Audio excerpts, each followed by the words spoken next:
how are you all? I hope you all are very good. Today we are going to start the 12th chapter of class 5th science, that is about solar system. Okay, let's talk and learn about the solar system. See, first of all, the introduction. Solar system consists of the sun and everything revolving around the sun. See students, solar system में sun and वो सारी चीजें जो sun के around revolve कर रही हैं वो सब include करी जाती हैं. ठीक है, सन हमारे सोलर सिस्टम का सेंटर पे लोकेटेड है एंड उसकी ग्रेविटी की वजह से, सन की ग्रेविटी की वजह से सारे प्लैनेट्स जो हैं अपने एक प्लेस पर होल्डेड है around the sun. Right, 8 planets and their moons, dwarf planets, countless asteroids, comets, other small icy objects, ये सभी हमारे सोलर सिस्टम के पार्ट है. So the planets, solar system में जो प्लैनेट्स 8 प्लैनेट्स लोकेटेड है in the order of distance from the sun, they are what? Mercury, Venus, Earth, Mars, Jupiter, Saturn, Uranus and Neptune. First of all Uranus and after that Neptune. Okay. Pluto, student Pluto भी पहले planet हुआ करता था, लेकिन अगस्त 2006 में international astronomical union यानी कि IAU ने प्लूटो को डॉर्फ प्लैनेट की कैटेगरी में प्लेस कर दिया because it takes more than 2 centuries to complete around the sun. क्योंकि डॉर्फ प्लैनेट यानी कि जो प्लूटो था वो मोर देन 2 centuries का टाइम पीरियड ले रहा था सन के अराउंड अपने एक राउंड को कंप्लीट करने के लिए. नाउ स्टूडेंट, द पाथ, वो पाथ जो एक प्लैनेट क्या उसमें रहकर एक प्लैनेट सन के अराउंड रिवॉल्व करता है, उस पाथ को कहा जाता है ऑर्बिट्स. सैटेलाइट्स या मून जो है, सैटेलाइट्स और मून्स क्या होते हैं? सेलेस्टियल बॉडीज जो कि अपने रिस्पेक्टिव प्लैनेट्स के अराउंड रिवॉल्व करते हैं. प्लैनेट सन के अराउंड रिवॉल्व करते हैं एंड सैटेलाइट्स प्लैनेट्स के अराउंड रिवॉल्व करती हैं. Let's talk about earth which is our what? Home planet. Students, हम कहाँ रहते हैं? अर्थ प्लैनेट के ऊपर रहते हैं बिकॉज अर्थ ही ऐसा प्लैनेट है जो लाइफ को पॉसिबल बनाता है. बाकी सारे प्लैनेट्स, जो फ्यू मून्स हैं उनमें ice, atmosphere, seasons, even weather भी प्रेजेंट है, लेकिन अर्थ अकेला ऐसा प्लैनेट है जिसके पास सभी कंप्लीट मिक्सअप है जो कि इस तरीके से इसमें कंबाइंड है कि लाइफ यहाँ पे पॉसिबल हो पाती है. अर्थ का एटमॉस्फेयर क्या करता है? अर्थ का एटमॉस्फेयर लाइफ को प्रोटेक्ट करता है अर्थ पर from the harmful ultraviolet rays of the sun also. Student, earth का सरफेस पॉपुलेटेड है by the humans, animal, forest, mountains and oceans. उसके अलावा अर्थ के अराउंड एक एयर का ब्लैंकेट भी प्रेजेंट है which is called atmosphere. Now internal structure of the earth. Earth का इंटरनल स्ट्रक्चर क्या है स्टूडेंट? अर्थ आपका बेसिकली 3 लेयर्स का बना है, the core, mantle and the crust. Crust सबसे आउटर मोस्ट लेयर है अर्थ की जिसपे सारे कॉन्टिनेंट्स एंड ओशंस हैं एंड इसकी थिकनेस वेरी करती है from 5 kilometre to 70 kilometre under the ocean floors and under the continents respectively. ठीक है, क्रस्ट आपका रॉक्स का बना है एंड हर एक चीज जो लाइफ को सपोर्ट करने के लिए अर्थ पर चाहिए वो क्रस्ट वाली ही लेयर पे अवेलेबल है. सेकेंड, मेंटल अर्थ की मिडिल लेयर है जो कि सॉलिड रॉक से बनी है अपर पोर्शन में एंड लोअर पोर्शन में मॉल्टन रॉक से बनी है. ठीक है, कितनी थिकनेस है मेंटल लेयर की? Around 2900 kilometre. उसके साथ साथ आयरन एंड मैग्नीशियम एक लार्ज क्वांटिटी में मेंटल के अंदर प्रेजेंट है. देन मॉल्टन मैग्मा जो कि वॉल्केनिक इरप्शंस के दौरान इससे बाहर आता है. ठीक है, क्या वॉल्केनिक इरप्शंस के दौरान एक मॉल्टन मैग्मा भी मेंटल लेयर से बाहर आता है इरप्ट होकर. सी स्टूडेंट्स, आर प्लैनेट, हमारा प्लैनेट अकेला ऐसा प्लैनेट है पूरे सोलर सिस्टम पे जिसमें वाटर लिक्विड फॉर्म में भी प्रेजेंट है. ठीक है, एंड उसी की वजह से लाइफ को सपोर्ट मिलता है on the earth. Then we have core. Core is the inner most layer of the earth and it forms the centre of the earth. Core भी 2 पार्ट्स को कंसिस्ट करती है, that is outer core and inner core. Outer core about 2300 kilometre thick है and इसमें molten iron and nickel and कुछ sulphur present है, whereas inner core 1200 kilometre thick है and इसके अंदर सॉलिड आयरन प्रेजेंट है. Next we will talk about sun. Sun is the star. Sun हमारे solar system का star है. Earth about 15 million kilometre distance away है from the sun. Sun heat and light provide करता है. Almost सारी अर्थ की energy ultimately सन से ही receive होती है. सन एक ह्यूज बॉल है मेनली हाइड्रोजन गैस का विद सम हीलियम. एक थिन एटमॉस्फेरिक लेयर जो है सन की उसे कहा जाता है corona and corona sometime visible होता है एक सोलर एक्लिप्स के दौरान. ठीक है, देन सन के सेंटर में टेम्परेचर बहुत ज़्यादा हाई है कि हाइड्रोजन जो है उसमें हीलियम में चेंज हो जाती है एंड जो ये प्रोसेस है हाइड्रोजन का हीलियम में कन्वर्ट होने का, that is called nuclear fusion. And जो एनर्जी आपको सन से मिलती है that is called solar energy. ठीक है, सी स्टूडेंट, न्यूक्लियर फ्यूजन क्या है? न्यूक्लियर फ्यूजन एक सोर्स है एनर्जी की सन का, as well as all the stars in our universe. Next will talk about moon. तो मून हमारा नियरेस्ट कंपेनियन है स्पेस में, ठीक है, किसका? Earth planet. ये आपको एक बहुत बड़ी सी थिंग की तरह अपीयर होता है स्काई में, which is apart from the sun, and moon is the only natural satellite of the earth. About 3,84,400 kilometre distance पे है from the earth. Moon sun की लाइट को रिफ्लेक्ट करता है and also it appears bright at the night time. Moon का surface किससे? Craters, valleys and mountain से covered है।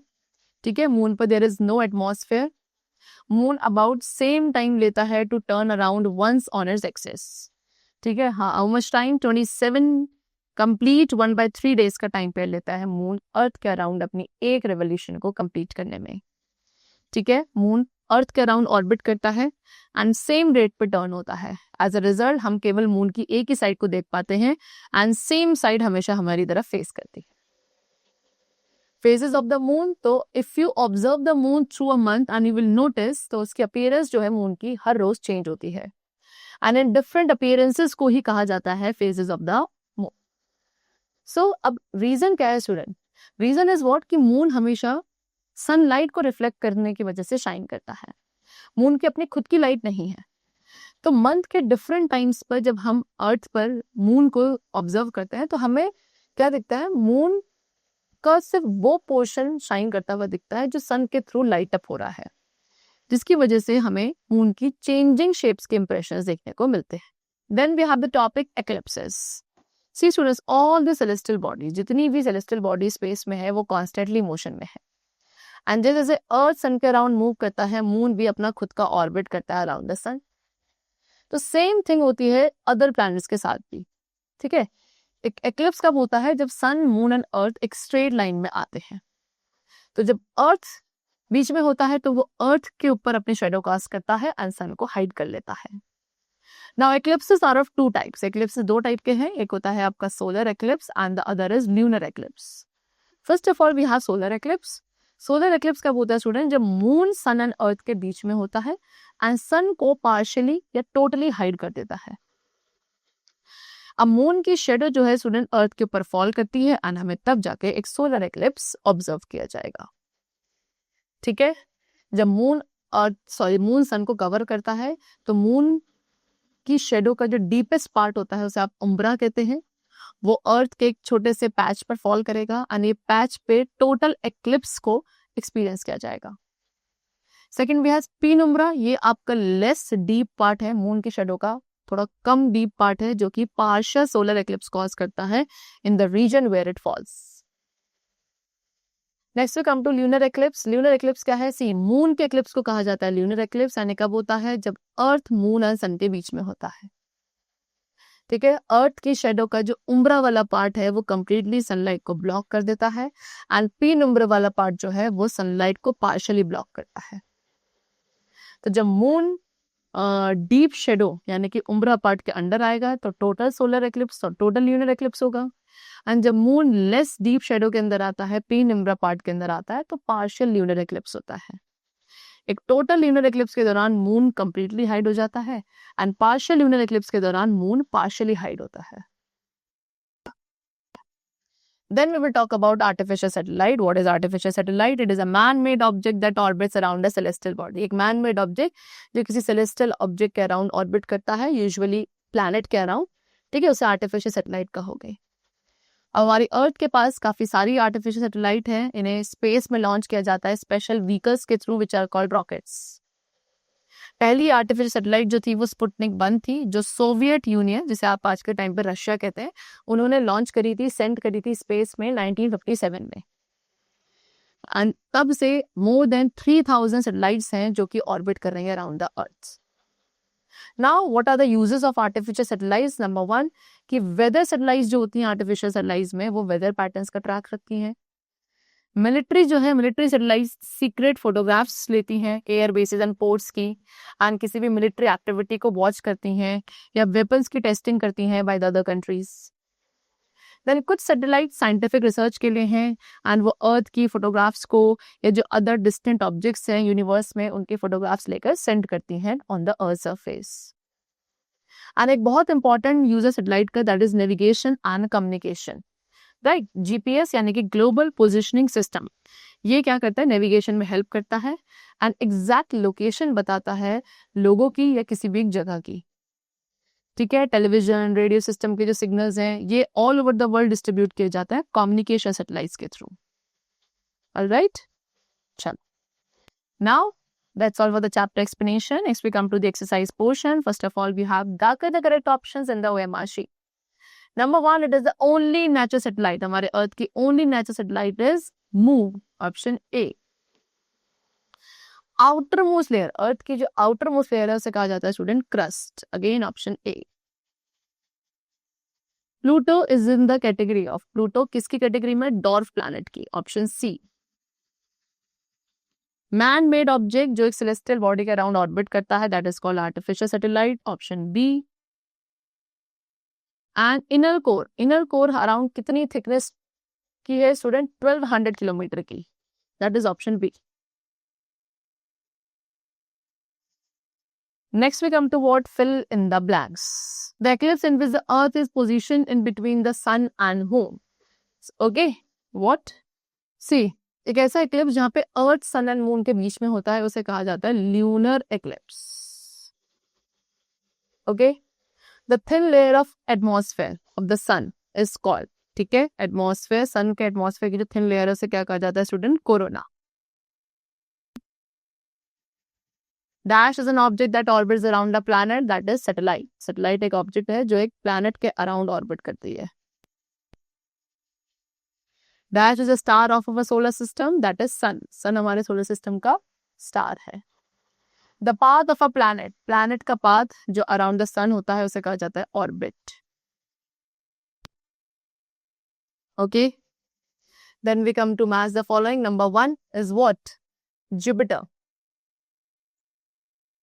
Jupiter is the 5th planet from the sun. Then Earth is the 3rd planet from the sun. ठीक है, Mars 4th planet. Mercury is the 1st planet from the sun, and Venus is the 2nd planet from the sun. Wait, this is 4th and this is 5th. All right, chalo. Next we come to true and false. Number 1, penumbra is the less deep part of the moon's shadow. Yes, true. Solar eclipse occurs when the sun comes in between the moon and the earth. This is false. All right. Next we have our earth has only one artificial satellite. हमारे अर्थ के पास केवल एक artificial satellite है. No, false. Our earth has many artificial satellites. Our earth has only one natural satellite, that is moon. All right. The thin atmospheric layer of the sun is called corona. Yes, true. Then the last, the crust is the outermost layer of the earth. Yes, this is also true. All right. Next we come to what? Answer the following question. Number 1 question, what are the 3 layers of the earth? Give 2 properties of each layer. So the 3 layers of the earth is crust, mantle and the core. Right. Then you have to give the 2 properties of each layer. Earth की हर एक layer की 2 properties we have to describe. See, so the first about the crust you will write that it is the outermost layer of the earth. Okay, so it is the outermost layer of the earth comprising the continents and the oceans, and its thickness varies from 5 km to 70 km under ocean floors and under continents respectively. Okay, so these are the 2 features which you will write for the crust part. ठीक है. Then the second layer of earth is what? Mantle. And its 2 properties you will write that it is made up of solid rock in the upper portion and molten rock in the lower portion. It is about 2900 km thick, containing large quantities of iron and magnesium. So these are the 2 points which you will write. Then the core you will write it forms the center of the earth. It consists of 2 parts, outer core and inner core. ठीक है. And the outer core is about 2300 kilometer thick and contains molten iron, nickel, and some sulfur. The inner core is about 1200 kilometer thick and contains solid iron. So like this, you will write 2 points for the what? Core part also. Chalo. The next question, what makes the Earth different from other planets, from all other planets of the solar system? So the presence of all the factors making life sustaining on the Earth, like air, water, atmosphere, these are the properties which makes the life possible on the Earth. It is therefore the different planet. So you will write from here that we live on the planet Earth. That is the only planet that bears. Other planets, a few moons have ice, atmosphere, and even other. But only on Earth does a complex mix come together in a way that makes life possible. Okay? Chalo. Okay. The next question, write a short note on the sun. Now you have to write a short note on our star of the sun known as star of the solar system known as sun. So we will write from here that the Earth is the star of our solar system. It is about 15 kilometers away from the sun and gives us heat and light. Almost all the Earth energy comes ultimately from the sun. It is a huge ball of mainly hydrogen gas with some helium. The thin atmospheric layer of the sun is called corona and it is sometimes visible during a solar eclipse. So that's enough. You will write whole this paragraph as your answer. Then next question we have is, what is an eclipse? When does an eclipse occur? So let's see the answer for the eclipse also. See. So we will write an eclipse occurs when the sun, moon and the earth come in a straight line, and when the earth is at the middle, it casts a shadow on the earth and hides us from the sun.